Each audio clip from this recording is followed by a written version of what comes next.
Welcome to episode one of the Hoosier Talks podcast. The first guest that we will have on today is Bryson Bonds. Bryson, how you doing? I'm doing good. How are y'all? Doing pretty good. Nothing to complain about. So, first question from me. What made you pick Indiana?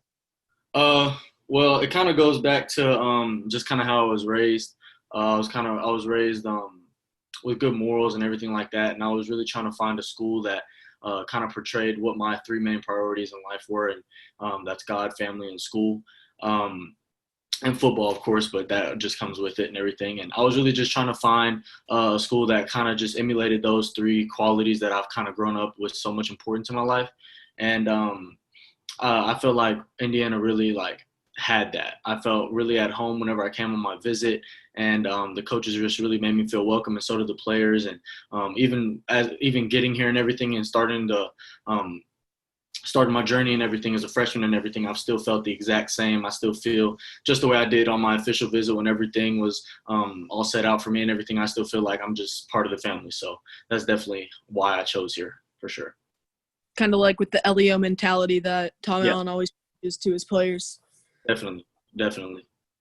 Well, leading into that with everything and going in Bloomington, how do you plan to deal with the season cancellation with maybe spring ball that they're trying to shoot for, maybe go over to next year? Like, do you have any plans or anything specific that you're going to be doing, or anything that the team's going to be doing along with that?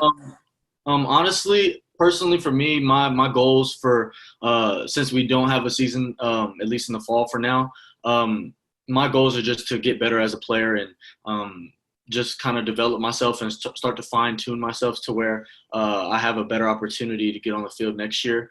I've been able to have the opportunity to be behind really good players, a couple of juniors like Jamar Johnson and Juwan Burgess. And just being behind those guys, I've been able to learn a lot already.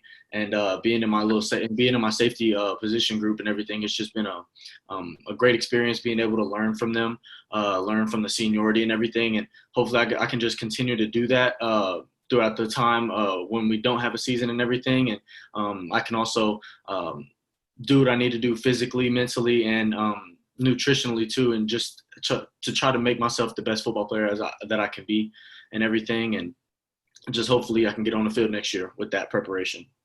Now, have you been talking to any of the class of 21 safety commits, or have you seen any of them, or know anything about? So I've talked to I've definitely reached out to a few of them. I think it's Maurice, Jordan, and Aubrey, right?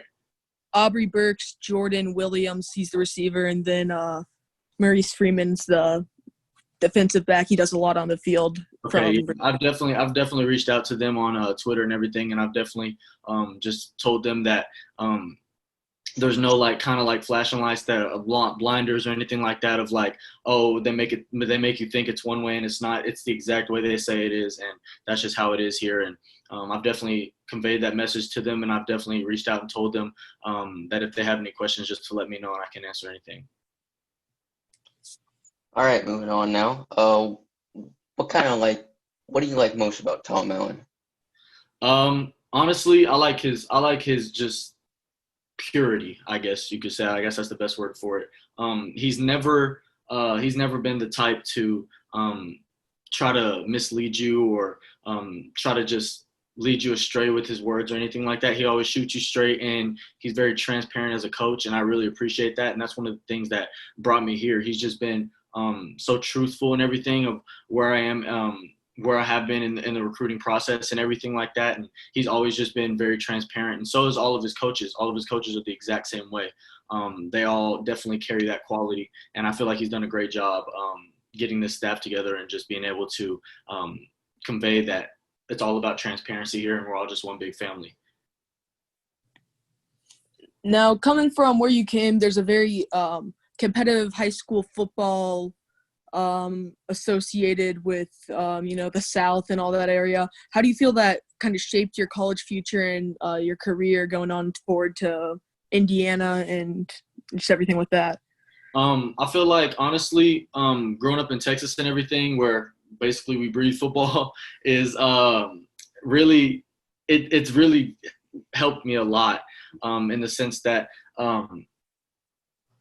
doing the work is all I've really known, and it's just helped because I haven't had to adapt to the mindset of, okay, I have to work out every day. I have to work out 2 times a day because I've been used to that kind of thing. And I've been used to those kind of systems and everything just because the high school system in Texas is so sophisticated and it's built it's built in the image of a college kind of system, but it's not a college system yet. But it's definitely helped me prepare and definitely been able to help me adapt to the college system a lot better.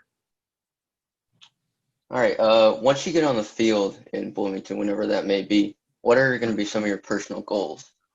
Right now, I just want to contribute to the team the best way I can, whether it be special teams, whether it be on defense. I just want to be able to just contribute and be able to look back at the game and have no regrets. Just be able to just look back at the game and have no regrets on it and just be able to look back and just say, I did my best and there's nothing that I would have done different, all that kind of stuff. And being here, we've definitely been taught that it's not just about us. It's not about just individual kind of goals and everything. We've definitely been kind of taught the culture of it's about everybody. It's about the whole team, and it's about what we need to do. It's not about just what I need to do. And, of course, individual accolades, all that kind of stuff is great, but at the same time, at least for right now, I'm very focused on what I can do to contribute to the team. So. All right, and leading in with teammates and all that stuff, who have you been, getting to know the most? It's first year on campus. Who have you been talking to the most, and who's kind of been mentoring you with the older guys, and who have you been, just hanging out around with that now? I mean, I guess more free time. So right now I hang out with basically all the freshmen because we're all in the same kind of dorm. So anybody from Khalil Benson, Dexter Williams, David Baker, Rashawn Williams, basically the whole freshman class, all of them. I hang out with all those guys and I talk to them daily, all that kind of stuff. And then as far as like who I'm closer with as far as upperclassmen goes, I'd say mainly the safety room. So Devin Matthews, Jamar Johnson, Noah Pierre, Jawan Burgess, Jordan Jusevich, just the whole safety room, I've been able to really just kind of have like a kind of big brother figure to look up to as of now, and been able to learn a lot from them just in my short time being here. I haven't even been here 2 months yet. So just being here, I've been able to develop a lot from them and learn a lot from them so far. All right. Well, where exactly were you and how did you find out whenever the season got officially canceled by the Big Ten? So how it worked for us, we had a team meeting. We had got called into a team meeting, and that's whenever we got told. So thankfully, we didn't have to find out over Twitter. We saw the rumors and everything, but we didn't really believe them just because we wanted to wait to see what Coach Allen had to say because we knew that he wouldn't like lie to us or he would just be as transparent as possible. We got called into a team meeting, and they put the news out as soon as we were in that team meeting. So we all saw everything on Twitter afterward, after the team meeting, which was a good thing. So, yeah, that's where we were. How was the aura of the room, just the reaction of everything with that, with everyone? Well, we were I would say that we were somewhat expecting it. We were kind of expecting it, but at the same time, like, we were talking afterward, and we were just saying that even though we were expecting it, it's a lot different whenever you hear it and everything like that, and it really hits you once you hear it, that you're not going to be able to play football for the fall. And this is for everybody, really. It's the first fall where we literally have nothing to do. So, except for school. So it was definitely an interesting kind of like eerie feeling in the room, but it's definitely something to adapt to and get used to for now at least, and just get better throughout the fall. So. And with that, what do you, speaking of like having no football, what do you think, how do you think the upcoming season, if it is in the fall, in the spring, how do you think that would be in your thoughts on the spring season? Or if it's next year, 2021 in the fall, how do you think the team's going to be able to adapt with that? I think honestly, this fall is going to give us a great opportunity to develop more as a team and sort of kind of become more of a cohesive unit.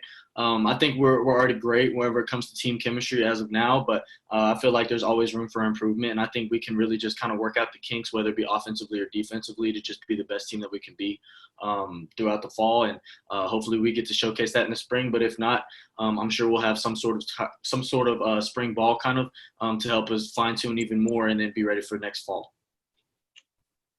If we do have a spring football season, do you think that it would be better if you had half of the games or 8 or 10 or whatever? Because going from ending in May in that spring season and going right to the fall, that doesn't seem like it has a whole lot of recovery time for you guys. You went straight to the 2021 fall. Yeah, personally, I feel like you said, it wouldn't give us a lot of time for our bodies to fully recover from a full season. So I definitely feel like a spring season would have to be adapted to where we can't play like 10 games. We can't play that many games, all that kind of stuff. But whatever they decide, I'm definitely playing no matter what. So whatever they decide, I'll be on the field. I'll be working my best to be the best that I can be and everything. And I trust our medical experts. I trust our doctors and everything. And I'll just follow whatever they say. All right. Looking forward to all that. Coming up with everything. How do you think, just in general, not just you, but your teammates will be able to go ahead with everything and, look forward to the next season? Honestly, I feel like we're especially my freshman class, we've been looking forward to playing and everything, and it's definitely we're committed to Indiana, and we're really committed to Coach Allen's process and his core values, all that kind of stuff, and we're not going anywhere, and we just are. This just makes us more driven. We're taking a very positive approach to this break, and we're just looking at it as it just gives us a chance to get better. And as far as for our seniors, of course, we would love them to stick around, but at the same time, we want the best for them. So if they do decide to go to the league or if they decide to stay, whether either one is a win-win situation, because I feel like we're going to have a great program next year. And I feel like we're going to be able to really win some games and kind of change the course like for good for Indiana football. So, yeah. There one game you're specifically looking forward to versus any teams? Purdue and Michigan State. I have not only just because of the rivalry, but I have a couple of friends that I have a receiver that went to Purdue this past year, and then I have a safety friend that went to Michigan State. So that'll be a fun time to play them. And then if we get the opportunity to play Minnesota that game as well. But we'll see how all that works out, how they make our schedule next year. So I know. I'm not too sure looking at that. I believe next year we play Iowa, Purdue, and I'm not sure the other Big Ten West school, but I know we also play Idaho University, so that's way out there as well. So a lot of traveling with those out, those farther western schools. Definitely. Mm-hmm. Well, Bryson, thanks for coming on. Appreciate your time. That's all we have, I think. So, Of course. Thank you. Thank you for having me.